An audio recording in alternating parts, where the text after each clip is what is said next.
Up to the trial balance and then the trading profit and loss. So this is a recap from our last lesson. Alright, so we have the sales journal and we have the purchase journal. In the sales journal, you have credit sales.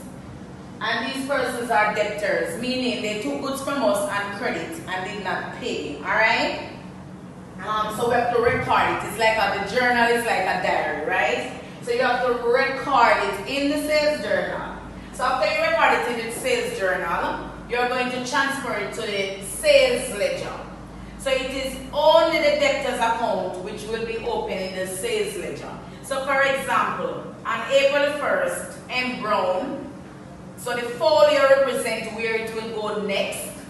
The invoice number is where we get the information from to post in the journal.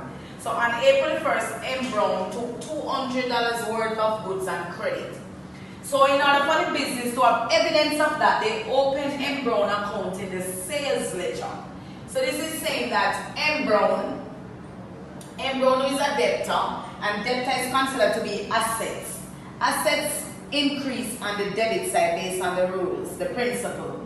So this is why the $200 is on the debit side. Good? On the 3rd of the 4th, M. Brown returned $50 worth of the goods because it might be spoiled of some fault. Good? So what we do is to balance M. Brown account for the month of April. Right? And what you're seeing here is the fact that this side is more than this side. We have a balance CD of $150 to ensure that this side is balanced. They must be at the same level. Hence the reason why you're seeing the double line, because we close out the account after we balance. Now what happened with M. Brown, it is showing that M. Brown on the 1st of May still balance us $150. And that is the reason why you're seeing the $150 here. Now, when you're opening M. Brown account, you must have debit on the left and credit on the right. The D is for date, details, and amount. Right? Date, details, and amount. Good? So let me write that for you so you remember. Just for one of them. So you must have date here, details, and amount. The dollar sign represents the amount. So that is what the DD and the dollar sign stand for. Now we repeat that act for double green, the same exact thing. Alright? And we balance both accounts. Hence we have a BD and the debit side because they did not pay the money. So they are still owing this money even up to the next month. Alright, so the purchase journal is done on the opposite side because the persons within the purchase journal, they are known as creditors. Those are the persons who the business took goods from, and we are now owing them money. So creditors are known as liability, and liability increases on the credit side, right? So this is showing that we owe K. White $500. It is coming from the purchase journal, and we took this amount of goods on May 1st. And the same reason how we balance the sales, we have to balance the purchase ledger, right? And we repeat that up for L. Coombs. Now when we go in the general ledger, so what you're seeing, purchase ledger, sales ledger, and general ledger. We have to open the general ledger to put our total credit sales for the month and our total credit purchase for the month and everything that was returned back to us for the month. So hence the reason why we have a sales account, a purchase account, and a return inwards account in this general ledger book. So everything that you're looking here is like a book. Just like you have a mathematics book, an English book, a social study book. We do have different books for different accounts. Good? So what you're seeing here is our personal accounts. Sales ledger and purchase ledger contains debtors and creditors.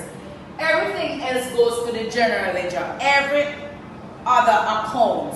So your sales account, purchase account, returning order account, cash account, bank account, motor vehicle account, everything else will be in your general ledger account.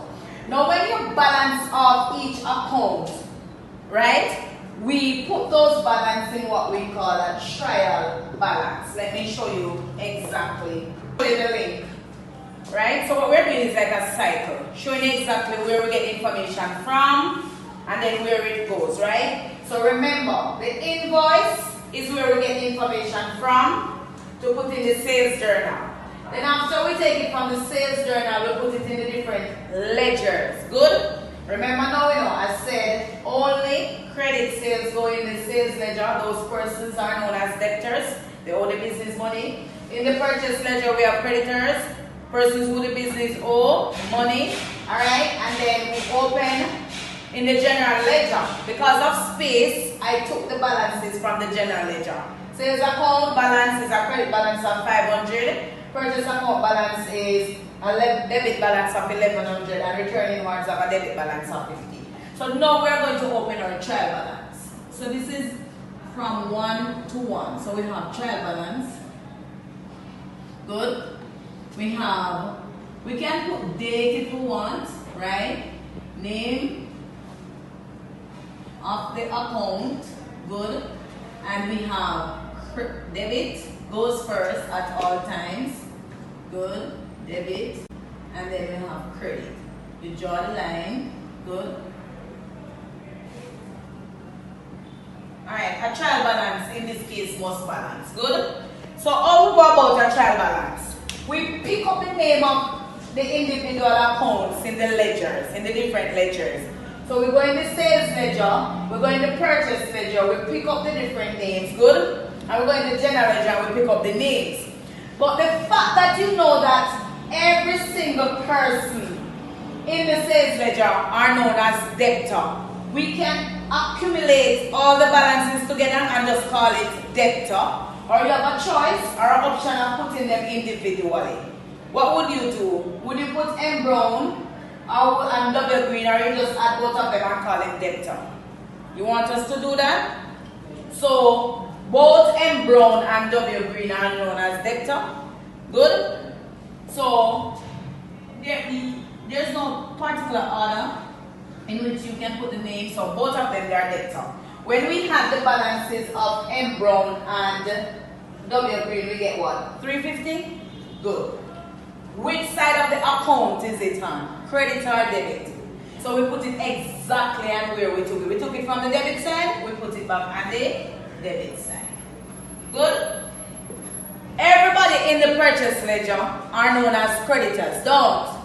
We can either enter them in the trial balance individually, or we can just put them right collectively as a creditor figure. So K White, L Coombs are creditors. Both the balances are on the credit side. We put it at the same exact place. So we call them creditors. Good. And the total is what? $1,100? Good. Because when we had 500 plus 600, we get 11. Good. These are for the persons who can learn fast. If you don't understand it, go back and enter them one by one. Good? Alright, the next account is the sales account. So we're going to know in the general ledger to pick up the balances. Good? Only the BD goes in the trial balance. You pick up the BD, whichever side you pick your BD from, that's the same side you put it back in the trial balance. Good? So if the BD is on the debit side, you put it right on the debit side in your trial balance. Good? Alright. So sales account have a credit balance. That means sales must go on the credit side. And what is the total? 500. No, sir? Purchase account is on the debit side. Don't. So we go ahead and we put purchase. Which side of the account is returning warrants? Debit. Good. And it's what? 150? Good. When we add both sides, we must get back the same exact thing. So let us underline here, balance. 11 and this give you what? 11 and 5? 16. This 11 and that give you 450. 450 and 150 give you 1600, right? So you notice that the trial balance is now balanced. Alright? You have to be careful that you don't really take up the information from the wrong side. Remember, the rule is that whichever side your BD is on is the same side that you will transfer it on in the trial balance. Good? Alright. It's the same thing you let me. If you put K white and put 500 and L Coombs and put, you still end up with your $1,100. But remember now, collectively they are all creditors. Don't. So we don't need to keep on writing. If we have 10 creditors, what are we going to do? Write 10 creditors' name? No, that will take up too much time and space. Good? So this is how the trial balance is done. Get it? And if there was a bank account, if there was a cash account, if there was a motor vehicle, a building and a land, everything will be in the trial balance and deciding in wherever we pick it up from in the ledgers. Good?